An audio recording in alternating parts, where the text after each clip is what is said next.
So again, I'll go to generative shape design.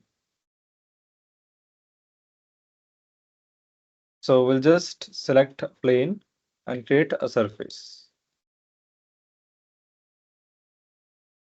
So this time we'll define this to be 10 by 20.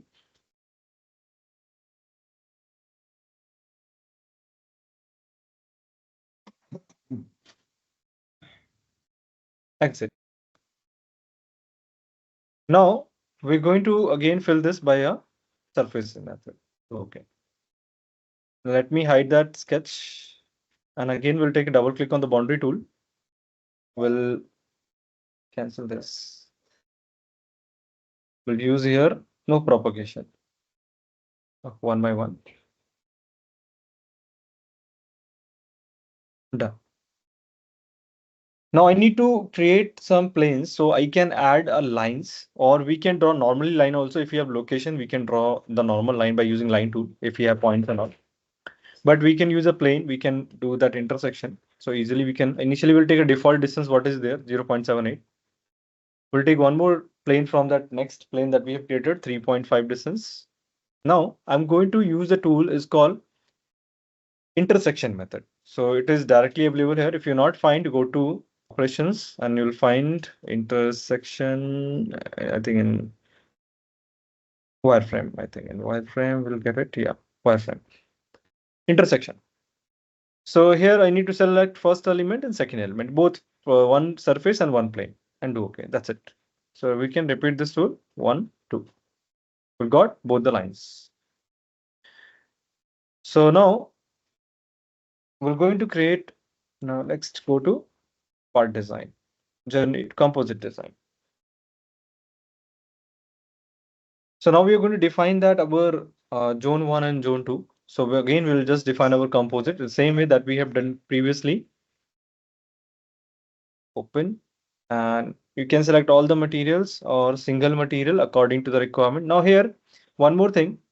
If you need a particular ply with a particular color, you can change the color of ply. Maybe I need the Europe ply will be in yellow color, red will be maybe in green color, this -45 will be in this 90 will be something this color, like this be set a color. So ply will become in the next these colors that we have taken. Now we'll create again zone group and we'll define the zone group zones. So go to zone group, select the surface, define the resolution system. So we'll just keep on origin again and do okay and do okay. Done. So again we got a zone group here. Now we can create zones. So I'll go to zone group zone. So here we have to define that which zones we have to add. So again, in the contour, we'll define zone 1, zone 2, and that transition zone similar way. So here, again, we'll just specify under that zone 1. So here I'm taking this area. This area is my zone 1. And this area is to be my zone 2. And this area is center. You can see this one, this one. That is TZ, there's a transition zone. So zone 1, transition zone is coming under zone 1. So when we're going to define transition zone, we'll define that which in under which zone it is coming. If it is coming under zone 2, we'll define zone 2. If it is coming under zone 1, we'll define zone 1. So according to that, we can define the transition zone at that time. Now first we'll define the boundaries, the zones 1, 2, 3, and 4. Okay. Again, we'll just create one more zone. So we'll take from here 1, 2, 3, and 4. So both zone 1 and zone 2 are connected. Now we'll define the transition zone between them. So for defining transition zone, we have the next option in the same place. Or again, if you're not find, you go here and you take this, create transition zones. So we'll define this boundary. Okay, we have to tell here our transition zone group, zone, which under which zone. Again, we have to tell that the zone 1 is my transition zone. Under that, it's coming. So I'll define now boundaries 1, 2, 3, and 4. So here we can see that all zone has been created. So once the zone has been created, what we have to do? it is created, but it do not have any connection right now in between them. We have to build a connection between them. So we'll use the one tool name is called connection generator. We have this tool here, or we go to insert. We'll take the tool name is connection generator. So here we have to keep this all option to be ticked. Structural zone edges, the structure zone, and all the zone edges to be connected. So we have to make the connections between them. So we'll just make all the transition zone, side edges, other edges to be have connections. So it is all selected. We'll apply and do OK. I forget to define the laminates value. So we'll just define it now. We'll double click here. We'll go to laminates and we'll just define the material that I have to take. So I'll take here and we'll define the value 2, 2. This is 2 and this is 2. Okay, that's where the color coding is not coming. We'll go to zone 2, laminates. We'll again take the some material here. 4, 6 and 4, 2. Okay, done. Now this is like icon also changed. Earlier this icon was not become like this activity red color. Now it's become perfectly red color. Now we'll go to connection generator back. Connection generator and apply and do OK. We can see that the colors that I'm saying green, blue, and all the yellow, and this is pink color. So here on that green color ply, we can see green color. We can see this is 16. It's showing the total 16. So you can check that the last we have defined, that is zone 2, how much the laminates that we have given, we can total if we do that will come 16. Then this is again 8 plies like this we can see. And now once we've done this, once we made a connections between all that zone 1 group, transition zone and zone 1, we can create a plies on that. We'll create plies from the zones to the same options and do OK. So here we can see the plies that has been generated here. All the plies will be having a same distance between them. Software will automatically calculate the equal distance between them. Done.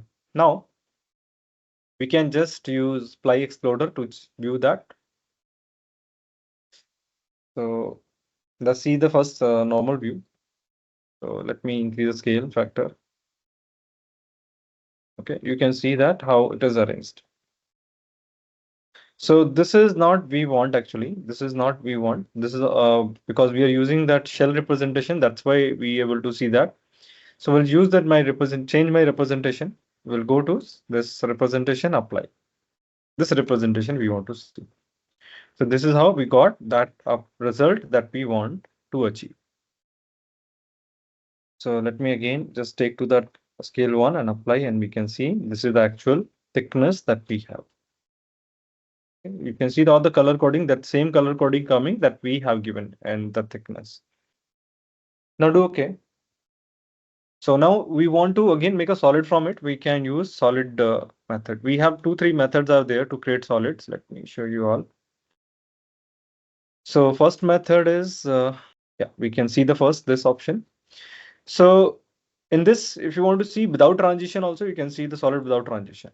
You can see this without transition. Let me do undo. If you want to see with the transition, untick this option and do OK, and you can see with the transition. So here you can see that how the thickness is varying from starting to end, and the draft is there. If you same thing you want to see for surfaces, okay, you don't want to see the solid region, you want to see for surface, so you will use the second option is there, new solid from zones. So here you can use top surface, you can get it, you get a surface here, this surface only. But if you say I want to see with the transition, so you apply that, it will be without transition. We cannot achieve the same this result with the previous example, means this one, this option. So if you need to see that, we can do this method and we can get it. Now we can also use this same data that we are doing right now, that I have this data is generated. We can export this data and we can import it back by changing it. Option name is stacker file from zones. So in the plies, we have the option is called stacker files from zones. So here means what are the zone group we have created on that, what are the plies are created, the data that we want to save in our computer. So we'll just take the location. Let me take in desktop and just give a name, stacked up. and open. Let's do OK. So here we can see the Seca file has been generated here. So what we can do, we can make the changes to, if we want any changes to be done. So that changes we can do here, like I'm making this SQ21. Like this, I changed it here. Any directions value, if you want to change it, we can change the direction value. So this is the file with some changes. Okay, so what we have changed here, we have changed this values. Okay, means it is written sequenced. We make the to SQ1, like XA2, like that. We have changed SQ16. So some directions has been changed, like some angle has changed here, some angle changed here, like that. Change some values in that angles. We're not changing anything here. We are only changing here. So we are seeing that if we want to use this data again, we can use that. Okay. So let me save this file. Save.